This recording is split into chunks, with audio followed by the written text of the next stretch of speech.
does vagus nerve release nitric oxide? And yes, it does. That's actually been fairly well established. However, I can tell you that this has been established via animal work, and the reason why is because, well, it's very difficult to be able to measure direct events, and the reason why is because you cannot easily measure function of the vagus nerve unless you start doing invasive scientific work.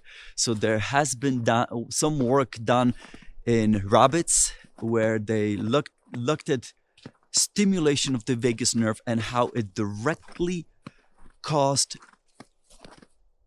increase of nitric oxide release. So for example, this was done in rabbit hearts, and that's one of the benefits on how, for example, vagus nerve activation can benefit heart function.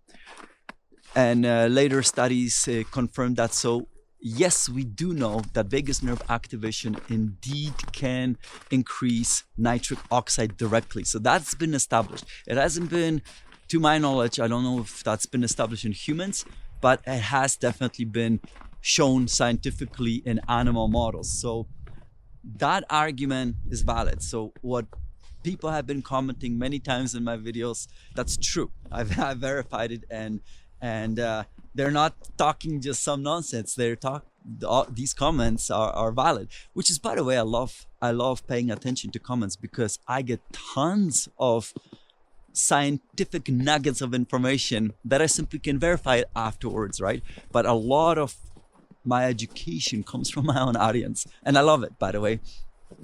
So there's that. Now, what about humming? Does humming itself increase nitric oxide release?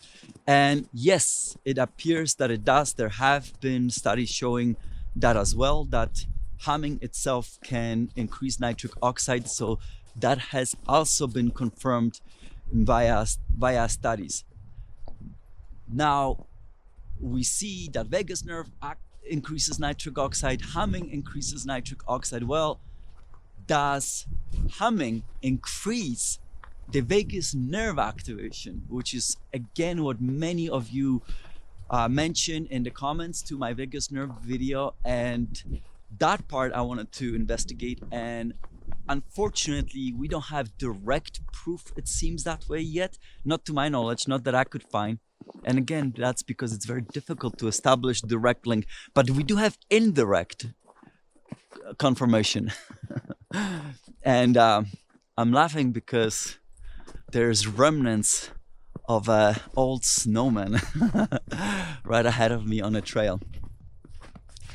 And for example, there's a couple of studies that looked at humming and what it does to heart rate variability. And heart rate variability is like a gold standard of measuring vagal nerve performance.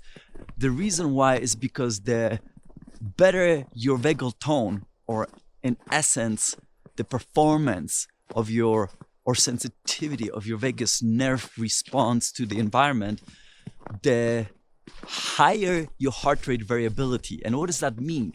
It means that your heart has higher or more rapid capacity to respond to changing environment.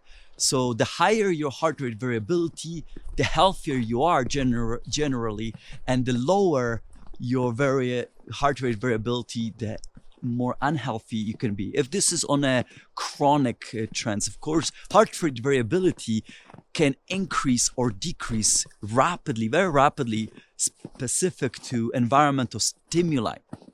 So I'm generalizing right now, but that's what you can measure. So for example, if you activate your vagus nerve, you can directly observe increase in heart rate variability. The issue might be if your heart rate variability is low consistently, that's already a hallmark of somebody being unhealthy. Check out one of my past videos dedicated to heart rate variability, where I discussed this in detail. As I mentioned, it's one of the major ways of actually studying whether your vagus nerve is working properly and whether it's in a healthy state. And as I always mention in my videos, the healthier the performance of your vagus nerve, the healthier you are as a person, because I see now vagus nerve as a barometer of your health in general. And I also did another video where I compared vagus nerve activation via devices in comparison to breathing, where I discuss in another detail different parameters that are being measured via electrocardiogram that allow you to determine whether your heart rate variability is improving or not. So I'm not gonna repeat these parameters, but some of these parameters were measured in the studies that look at the impact of humming on heart rate variability. So if you want to check background on that, check out that video as well. But the two studies that I looked up, where they measured what humming did to heart rate variability, there was one study that it compared humming and slow breathing rate on heart rate variability, and they both performed similarly. So they both reduced heart rate, they both increased heart rate variability. And so that's the benefit. So yes, that would indirectly suggest that humming does indeed activate your vagus nerve.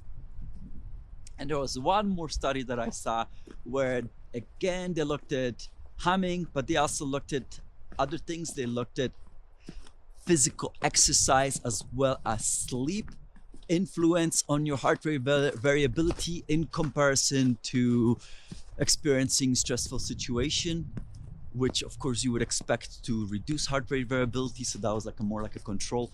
And the heart rate variability by humming was indeed also increased, and it was out of everything tested that performed the best, even better than sleep in terms of reducing your stress or physical exercise.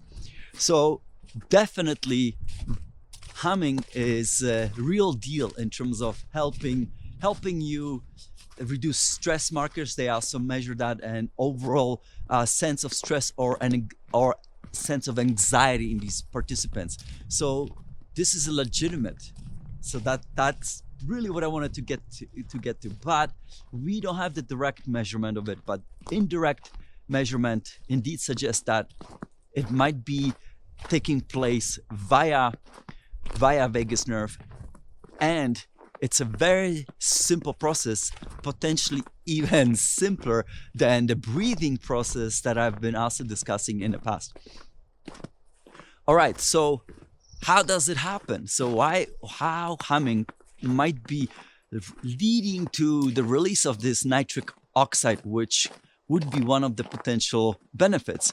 And the leading hypothesis would be that as you perform humming, then you cause vibration in your nasal passages, and that can stimulate the cells, endothelial cells in the blood vessels to start releasing that nitric oxide. So that's one of it. Another one would be that as you're humming, you're also stimulating your vocal cords, and your vagus nerve, it branches out to innervate your larynx. I think that might be called laryngeal branch.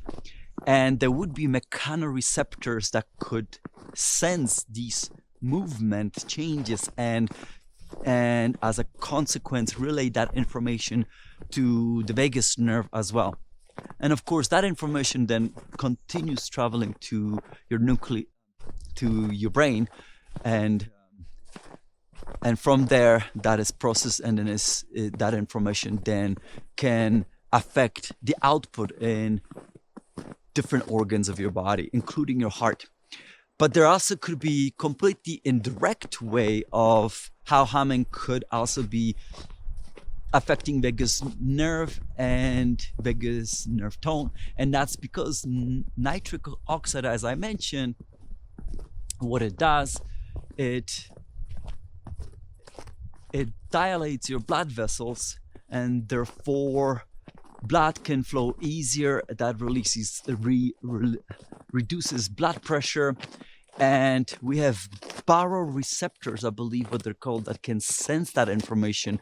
And that information is also afterwards integrated with the vagus nerve. Vagus nerve then can sense that information and respond accordingly, that this is something that is positive. Okay, so then that would be the mechanical explanation behind it.